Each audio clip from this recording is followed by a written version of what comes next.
We typically think of language as a public utility, a tool for conveying information from one person to another.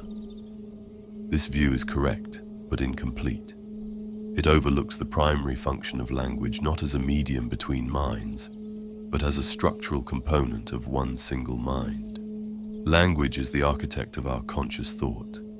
It's what gives form to our sense of I, and is ultimately the curator of our personal history. An unarticulated feeling sits as a shadow in the psyche, a vague premonition, a general unease, a flicker of an idea. These experiences remain indistinct until captured by a word. Your conscious reflection depends on this symbolic code.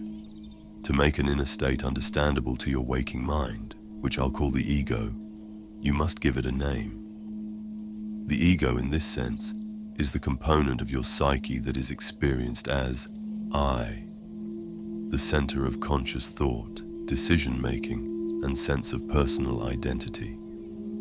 Language is a lens, focusing the diffuse light of this inner experience into a sharp, discernible point.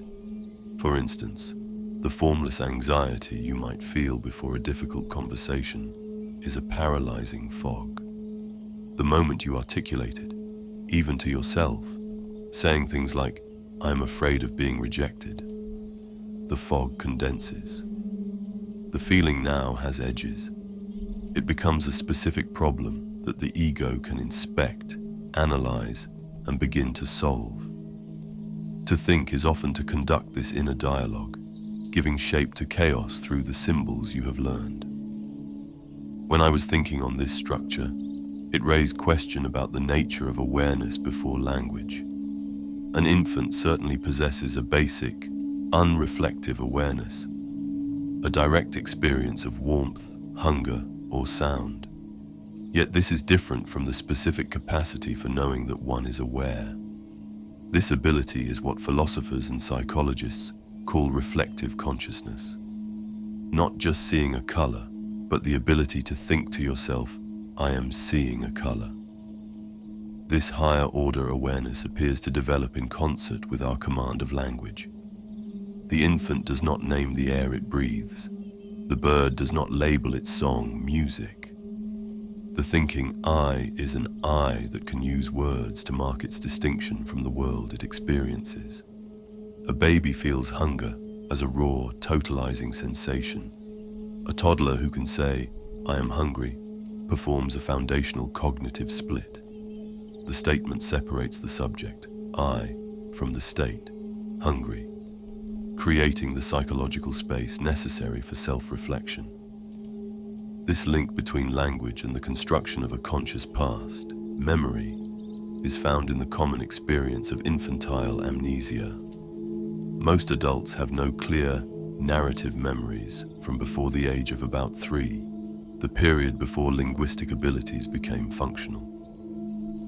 The raw experiences of early life undoubtedly shape your dispositions and reactions, but they do not consolidate into a retrievable personal history.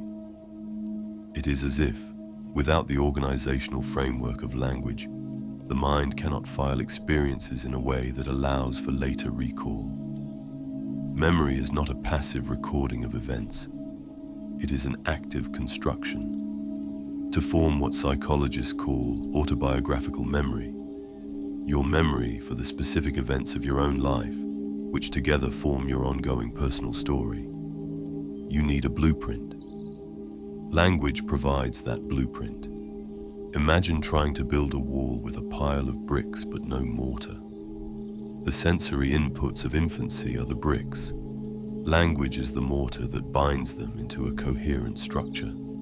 The arrival of language, then, must have marked a significant evolutionary shift in psychological architecture and experience of time. As a child learns words like yesterday, before, and tomorrow, they are not just expanding their vocabulary.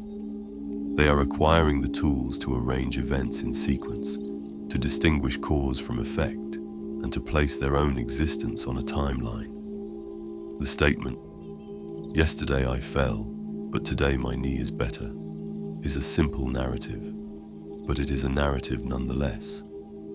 It connects a past event to a present state and reinforces the identity of the continuous I who experienced both. By allowing you to distinguish self from other and past from present, words lay the foundation for a coherent personal story that connects your ego across time and ultimately builds your memory. Language, therefore, is not just an accessory to thought. It is an operating system for your reflective consciousness and what allows you to experience vivid memory. It enables your ego to emerge from the undifferentiated awareness of infancy. It gives you the power of self-inspection, and it provides the symbolic structure needed to build a life story out of a sequence of events. The word is not a container for a pre-existing idea. It is the scaffolding upon which a conscious idea and your memory is built.